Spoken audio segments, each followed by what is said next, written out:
If you're interested in the story behind the business headlines, check out Big Technology Podcast, my weekly show that features in-depth interviews with CEOs, researchers, and reformers in business and technology.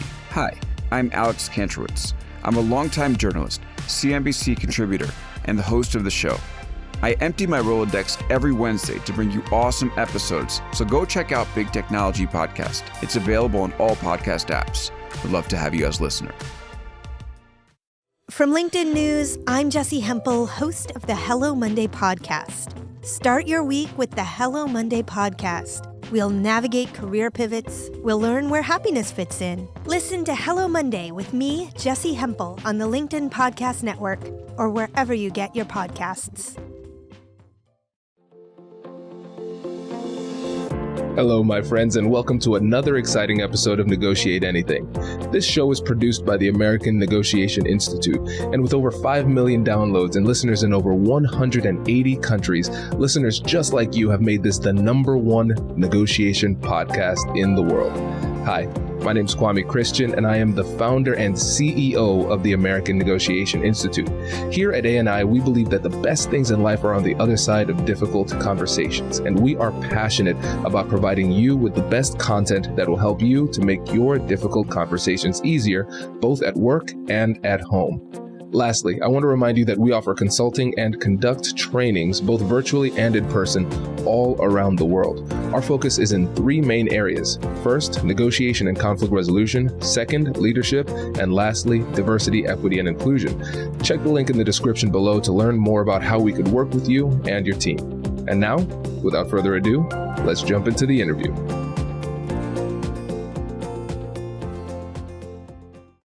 Daniel, thanks for joining us today. Thank you for having me. Glad to be here.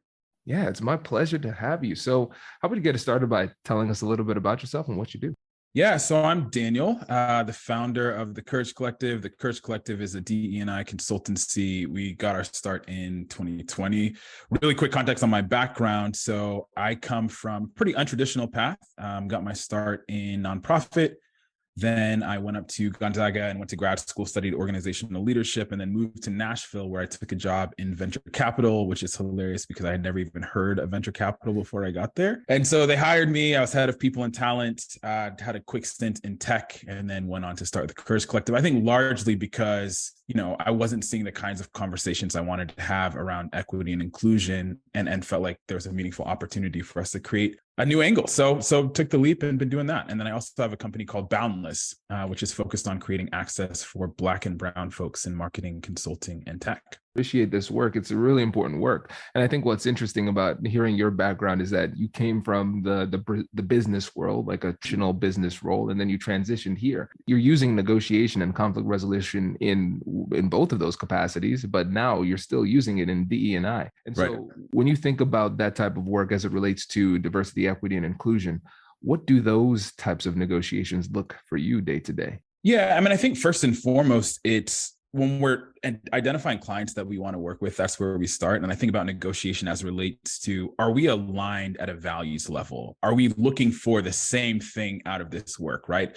I think one of the things that we saw in the wake of the murder of George Floyd is a lot of companies sprung into more of a reactionary mode, and they were looking for a quick fix or a check the box type of action item. And for me personally, that's just not the type of work that I'm interested in. So when it comes to negotiation, I'm having a conversation with the prospective client, and very quickly I'm like, are we aligned on why we're doing this first and foremost? Because if you're looking for a check the box, we're probably not the best vendor for you. We are interested in meaningful impact and change. And so that's probably the first negotiation we have. And then you go into the negotiation of the scope of work. What are we trying to achieve? Are we aligned on kind of the outcomes? And then go from there. So that's where I would say we start. Oh, this is good. This is great. All right, so check this out. So essentially what I'm hearing is that when you approach a negotiation with a client to become a vendor, you're trying to find fit first. Mm-hmm. And so you're not just looking at the deal terms, you're saying, all right, partner wise, are we a fit? And I think that's a bit of a different perspective, because I think a lot of times people get into that feeling of need. There's this deal escalation. Oh, there's a prospective deal right here. So my job is to close the deal. That's how I determine a win. But it seems like you're evaluating the quality of the deal differently. So I want to go deeper into that. So when you're thinking about fit, Go deeper. What are you looking for? Yeah, to me, maybe I would reframe instead of fit and say alignment, right? So like it's alignment at a values level. And I think what that means for me is like, I want to make sure that our why is connected. And part of the reason that's important is because if we are trying to pursue specific goals, like the essence of DE&I work is usually it's involved. It's human-centered. It takes a lot of work, takes resources, etc. And so, for example, if the starting point is the business case for DE&I, which is like, if you do this, it'll improve your business results. I'm like, I don't know that that's not the starting point for me personally, right? And so if that is their primary why for getting into the work and they start to do, like their training and they do a survey, but they're not seeing results in the near term, then they're going to say, I'm not going to invest in this any longer because it's not successful. Whereas for me, I'm looking at transformation and broader impact. And I'm like, okay, if we're actually looking at transformation, that's going to take a little bit more time. It's going to take reframing the way that we approach some of these things. One, unconscious bias training isn't going to get us there. We have to really be invested for the long game. So that's where I start. And fundamentally, when people come and they just want to tick the box, we're not going to have the same measures of success, which is why starting at values alignment is most important to me. From there, it's like, okay, we can expand, we can explore different perspectives and points of view.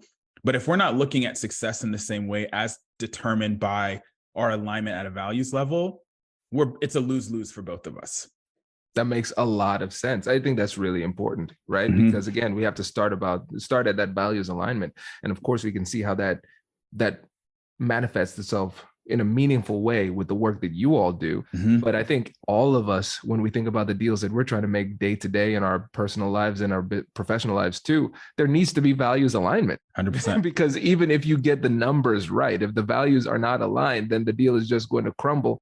And it's just a question of now or later happen. So we need to get that in line. And so for you, let's say you run into a situation where you have a prospective client and you recognize that they are approaching this in a more transactional type of way, business case, nothing else. And there's clear misalignment. Do you try to persuade them to approach it differently? Or are you just trying to get that information to recognize probably not a fit, I'm going to go a different way?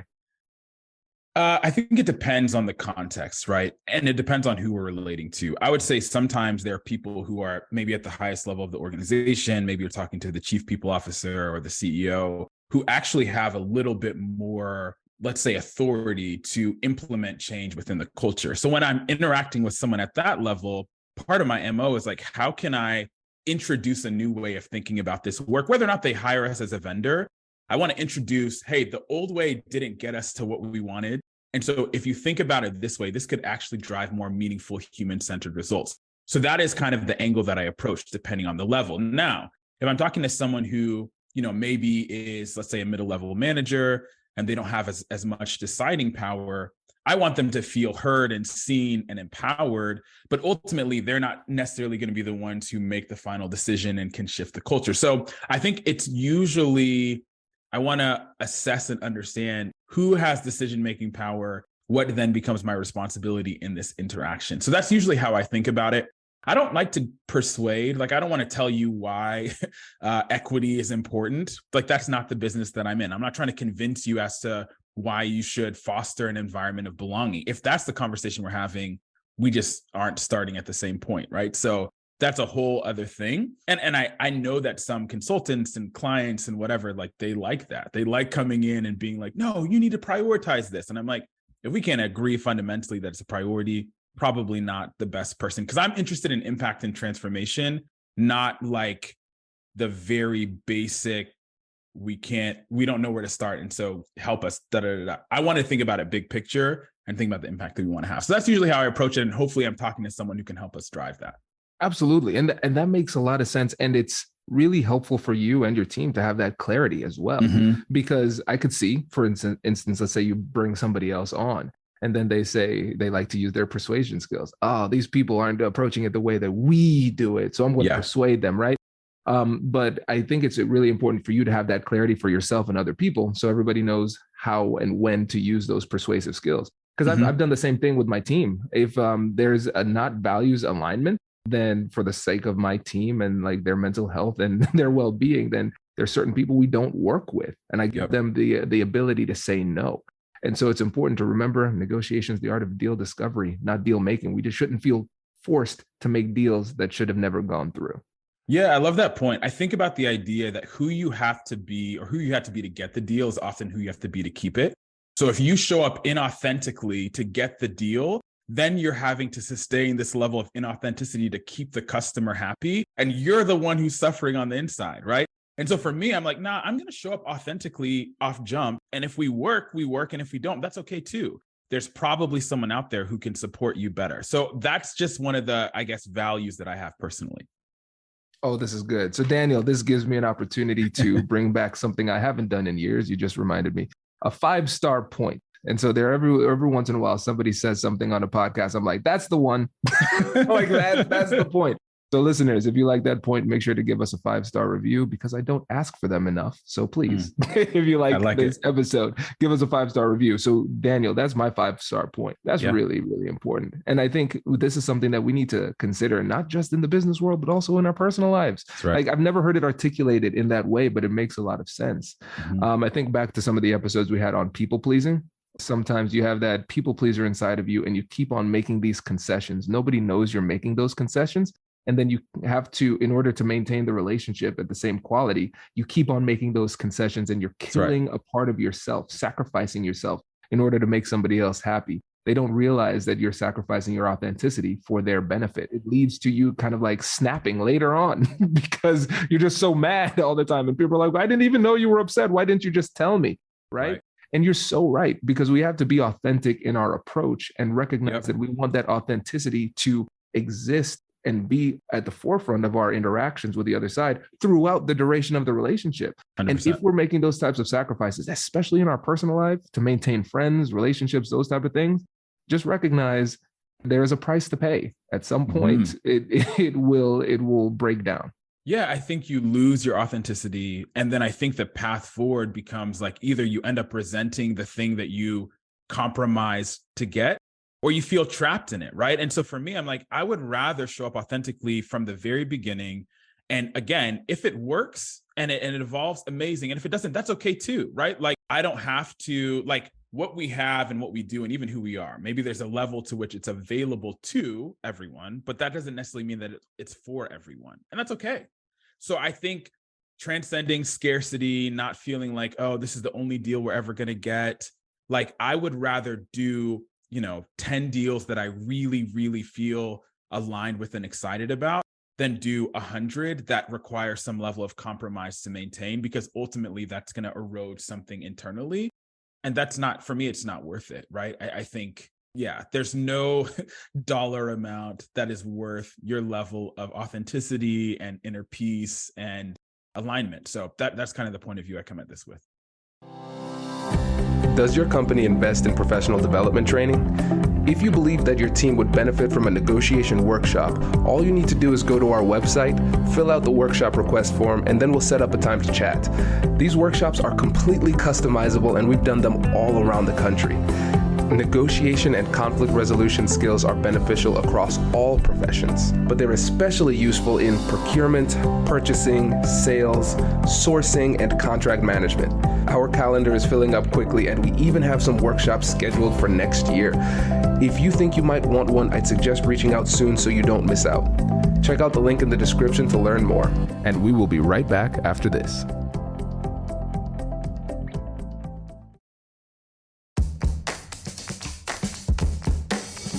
Hey you, I'm Andrew Seaman. Do you want a new job? Or do you want to move forward in your career? Well, you should listen to my weekly show called Get Hired with Andrew Seaman. We talk about it all, and it's waiting for you, yes you, wherever you get your podcasts.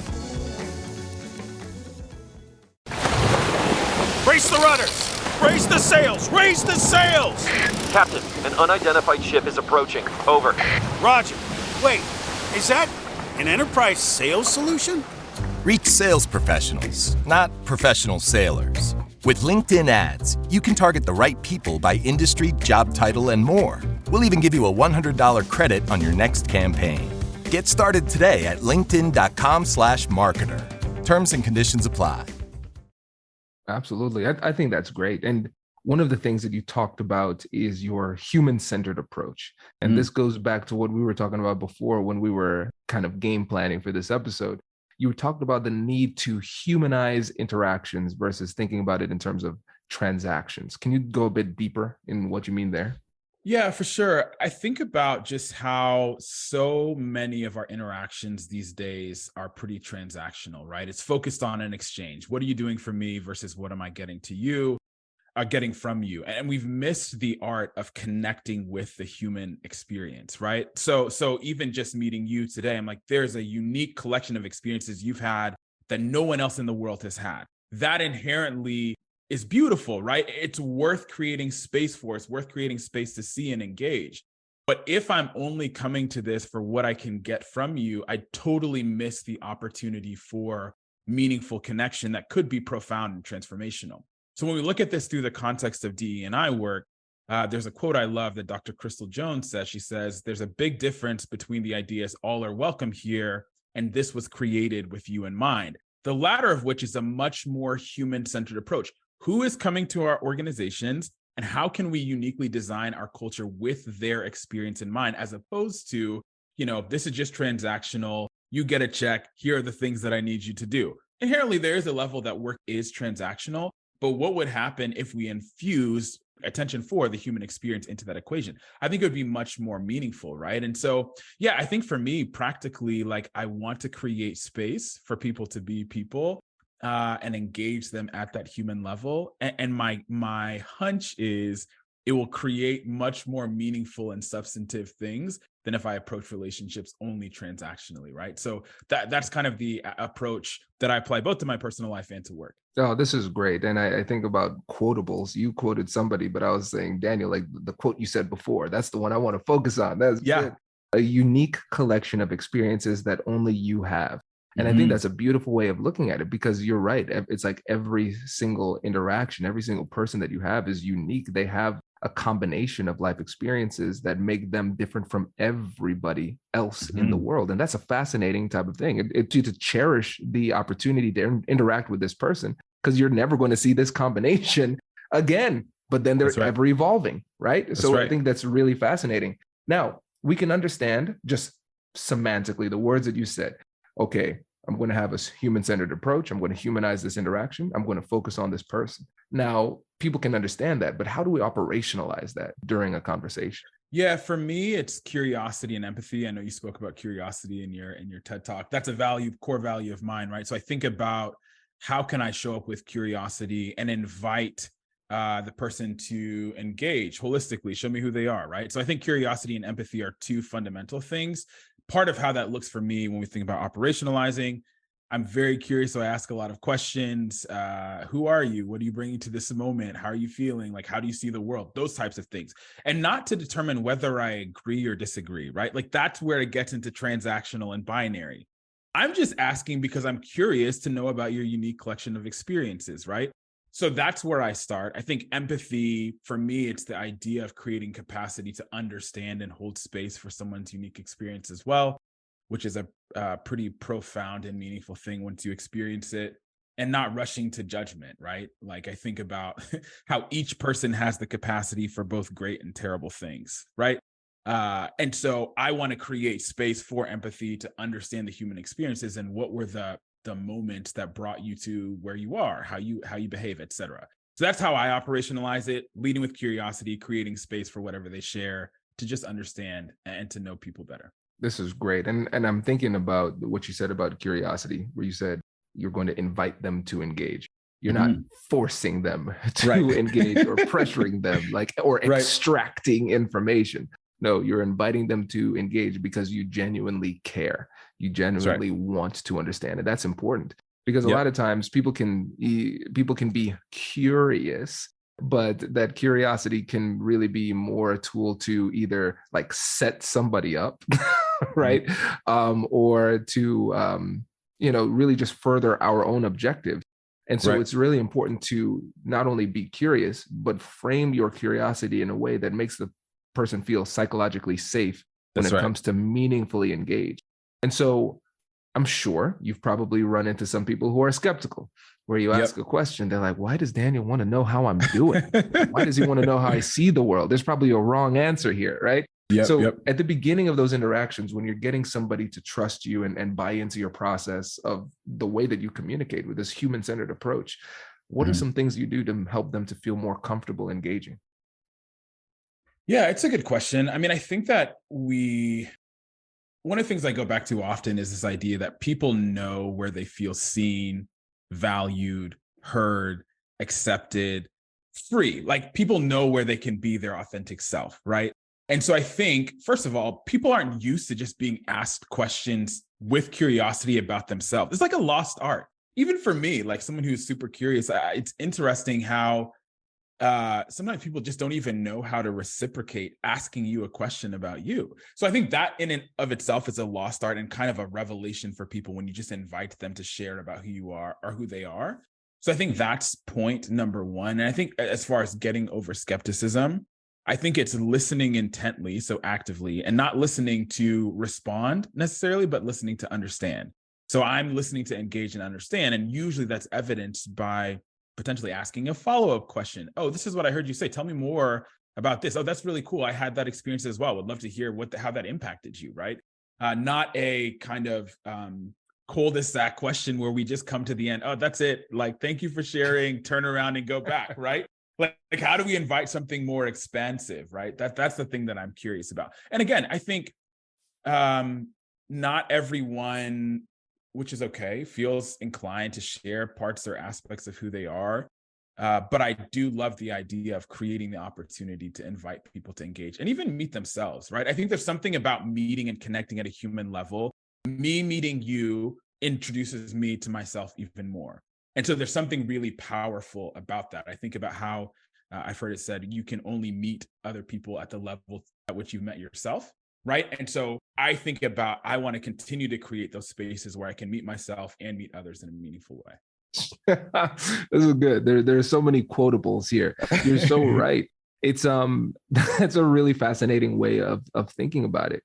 One of the things that I've started to do when I'm asking people questions is that I'm trying to essentially not act as Kwame the negotiator, but try to be Kwame their internal voice. Because a lot of times what ends up happening is I can recognize that maybe, especially in the context that you're working in, sometimes people simply haven't explored some of these concepts, you know? And so I'll ask questions that they might have been better served asking themselves, doing a little bit of introspection, but I'm going to be compassionate and empathetic and ask them, and in order mainly to get them to go to a place that they've never been. So they can learn a bit more about themselves and the way they think about it as they're sharing it with me.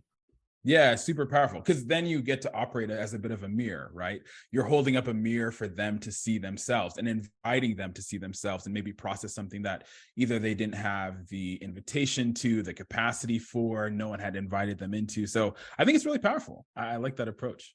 Absolutely. Man, this is good. This is good. So we're coming up on time, and I want to make sure we keep this tight, but at the same time, I also want to make sure I give you an opportunity to talk about your two companies, the Courage Collective and Boundless. So can you let the listeners know about how to get in touch with you and how they could work with you?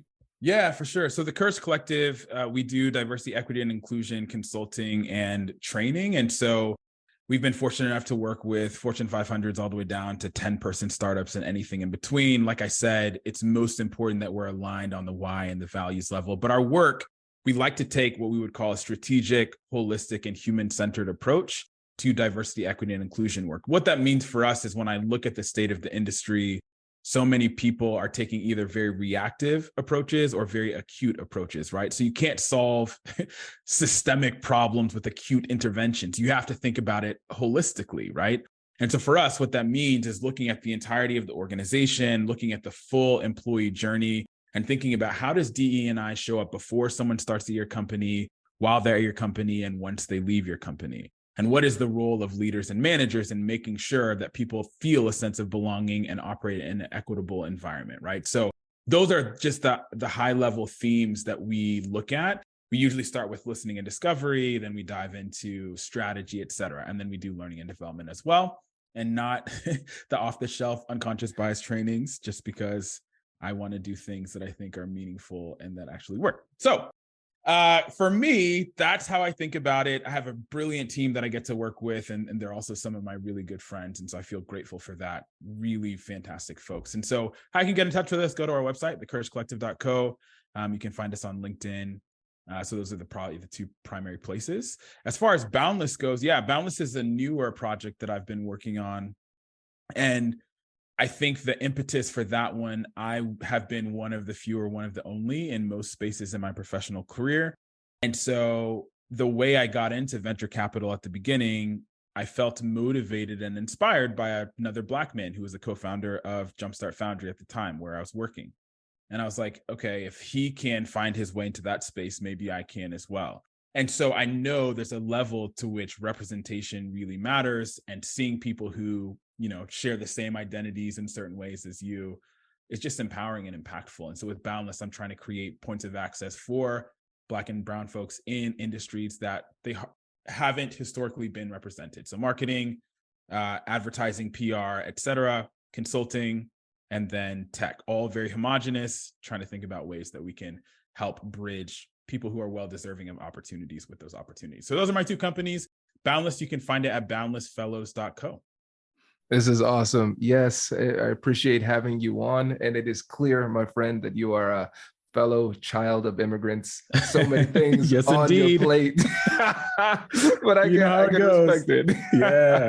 This is great. Well, thanks for the important work that you do. And thanks for joining us today. This was really awesome. Kwame, thanks for having me. Appreciate it. Congratulations, you've just joined an elite club. By listening to a full episode, you're now officially on the Negotiate Anything team. So welcome aboard. What most team members do is they subscribe to the podcast because that allows them to automatically get the latest episodes of the show. The best things in life lie on the other side of difficult conversations. Keep learning, keep practicing, and keep getting better. Your relationships will improve, your career will soar, and you'll have the confidence you need to get the most out of these crucial conversations. Again, thank you for joining the team. We're excited to have you, and I will see you in the next episode. I'll catch you later.